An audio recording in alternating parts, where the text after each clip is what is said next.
กราบสวัสดีค่ะพ่อใหญ่แม่ใหญ่พ่อแม่พี่น้องบ้านน้องแขทั้งสองหมู่ที่เข้ารบรับทุกท่าน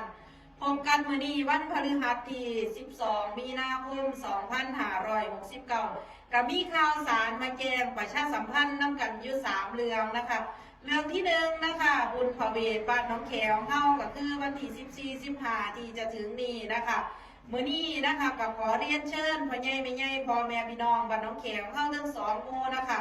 รวมกันจัดเตรียมงานบุญพระเวทนะคะเตรียมสถานที่ต่างๆนะคะลงวัดน้ำกันนะคะลงไปเบิ้งแง่งน้ำลูกน้ำหลานนะคะไปเบิ้งวางข้างขาดเหลือใดหมองใดนะคะ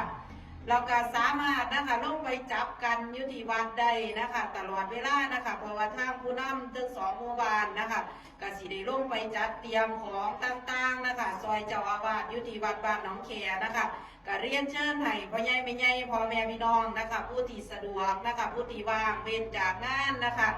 ก็สามารถลงไปจับกันยุติวัดใดนะคะมาเข้าถือกันไหนนะคะแล้วก็เรื่องที่สองนะคะก็ขอเรียนเชิญรวมเป็นเจ้าภาพผาป่านะคะการกุศลนะคะสมทบ